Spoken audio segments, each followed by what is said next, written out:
Hi friends, welcome to my YouTube channel. അപ്പോൾ ഇന്നൊരു പുതിയ വീഡിയോയിലേക്ക് നമുക്ക് പോകാം. ഇതെന്താണെന്നറിയോ? ഇത് നമ്മൾ ബീച്ചിലും ഉത്സവപ്പറമ്പുകളിലും ഒക്കെ പോകുമ്പം സ്ഥിരമായി കാണാറുള്ള ഒരു ഐറ്റമാണ്.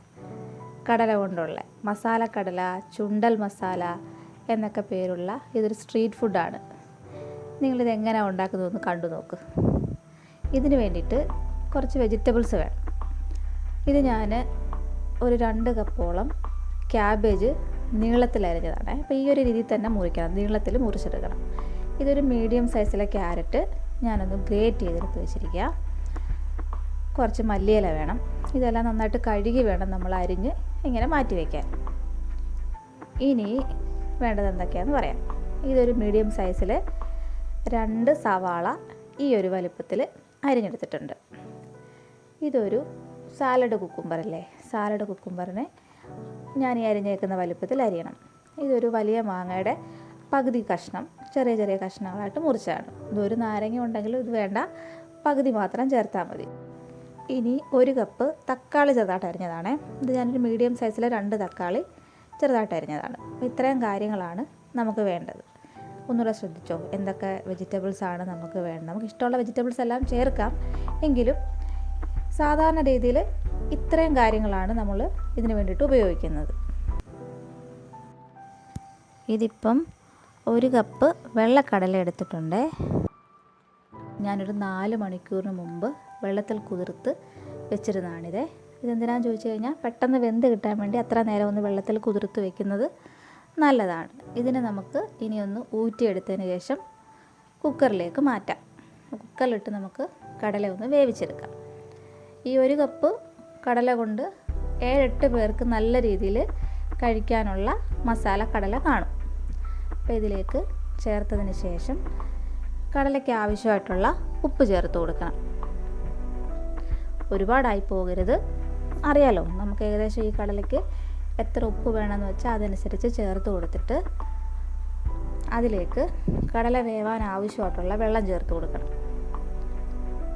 അപ്പോൾ വെള്ളം ചേർക്കുമ്പം കടലയ്ക്ക് മുകളിൽ നിൽക്കണം വെള്ളം, ആ ഒരു ലെവലിൽ ചേർത്ത് കൊടുക്കണം. അപ്പോൾ കറക്റ്റായിട്ട് കണ്ടോ, കടല താഴെയും വെള്ളം കുറച്ച് മുകളിലായിട്ട് നിൽക്കുന്നുണ്ട്. ആ ഒരു ലെവലിൽ വെള്ളം ഒഴിച്ചതിന് ശേഷം ഒരു തവി കൊണ്ട് നന്നായിട്ടൊന്ന് ഇളക്കി കുക്കർ മൂടി വെച്ച് 6 വിസിലെടുത്തിട്ടാണ് ഞാനിത് വേവിച്ചെടുക്കുന്നത്. അപ്പോൾ നിങ്ങളുടെ കുക്കറിൻ്റെ അളവ് പോലെയാണ് വിസിലിൻ്റെ കാര്യങ്ങൾ. എങ്കിലും അടുപ്പിൽ വെച്ചിട്ടുണ്ട്. 6 വിസിലിൽ നമുക്കിത് വെന്ത് കിട്ടും. ഓക്കെ, ഇനി അത് കഴിഞ്ഞിട്ട് കാണിക്കാം. ഇപ്പോൾ 6 വിസിലടിച്ചിട്ടുണ്ട്. കടലയെല്ലാം നന്നായിട്ട് വെന്തിട്ടുണ്ട്. നോക്കിയേ, ഈ ഒരു പരുവത്തിൽ മതി. ഒരുപാട് വെന്ത് കലങ്ങി പോകരുത്. ഈ ഒരു ലെവലിൽ നമ്മൾ കടല വേവിച്ചെടുത്ത് ഇനി ഇതിനെ ഒന്ന് ഊറ്റി മാറ്റി വയ്ക്കണം. ഇനിയുള്ള പരിപാടിയെല്ലാം വളരെ എളുപ്പമാണ്.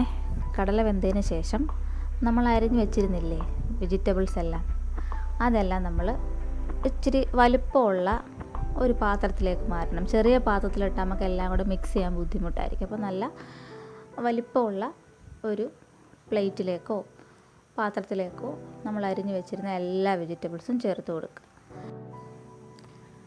ഓരോന്നോരോന്നായിട്ട് ചേർത്ത് കൊടുക്കണം. തക്കാളിയും ചേർത്തു. ഇനി ഇതിലേക്ക് ആവശ്യമായിട്ടുള്ള ഉപ്പ്, പച്ചക്കറിക്ക് ആവശ്യമായിട്ടുള്ള ഉപ്പ് ചേർത്തിട്ട് നാരങ്ങയും പിഴിഞ്ഞ് ചേർത്ത് കൊടുക്കുക, അരമുറി. ഇനി ഇതിലേക്ക് പൊടികൾ ചേർക്കാം. ഇത് 1 ടേബിൾ സ്പൂൺ നിറച്ച് ചന്ന മസാലയാണ്.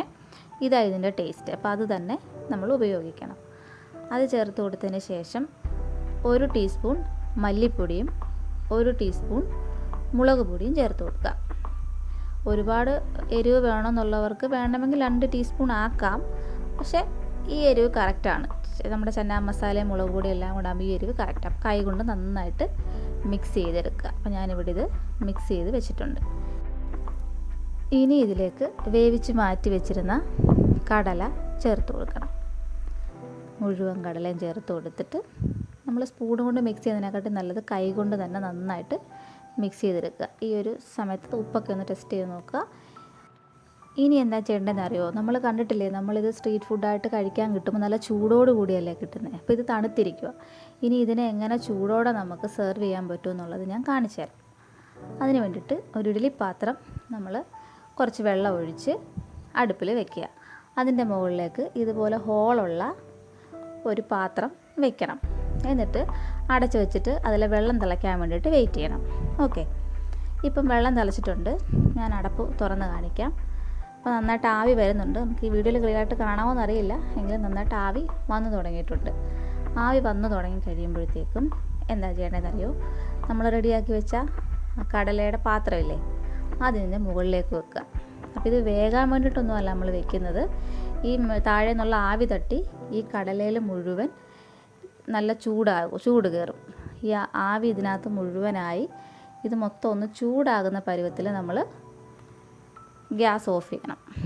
അല്ലാതെ വെന്ത് പോകാൻ വേണ്ടിയിട്ടല്ല, ഇത് നല്ല ചൂടായിട്ടിരിക്കാൻ വേണ്ടിയിട്ടാണ് നമ്മളിങ്ങനെ ചെയ്യുന്നത്. അപ്പം നന്നായിട്ടൊന്ന് ആവി കയറി കഴിയുമ്പോൾ ഗ്യാസ് ഓഫ് ചെയ്യും. ആ പരിപാടി കഴിഞ്ഞ് കഴിയുമ്പോഴത്തേക്കും നമ്മുടെ മസാലക്കടല കഴിക്കാൻ വേണ്ടിയിട്ട് റെഡി ആയിട്ടുണ്ടായിരിക്കും. അപ്പോൾ നല്ല ടേസ്റ്റുള്ള, നല്ല മണവും രുചിയുമുള്ള മസാലക്കടല ഇവിടെ റെഡി ആയിട്ടുണ്ട്. അപ്പോൾ നമ്മൾ സാധാരണ പുറത്ത് പോകുമ്പോഴാണല്ലോ നമുക്ക് ഇങ്ങനെയുള്ള കാര്യങ്ങൾ കഴിക്കാൻ കിട്ടുന്നത്. അപ്പോൾ ഇതേ സാധനം നമ്മുടെ വീട്ടിലുണ്ടാക്കി കഴിക്കുമ്പോൾ ഒരു പ്രത്യേക ടേസ്റ്റാണ്. ഇനി വീട്ടിലുള്ളവർക്ക് ഇതൊന്ന് ഉണ്ടാക്കി കൊടുത്ത് നോക്കണം. വൈകിട്ടത്തെ ചായയുടെ സമയത്തൊക്കെ ഒന്ന് ട്രൈ ചെയ്ത് നോക്കണം. ഇഷ്ടപ്പെട്ട ഷെയർ ചെയ്യണം, ലൈക്ക് ചെയ്യണം. Okay, thank you.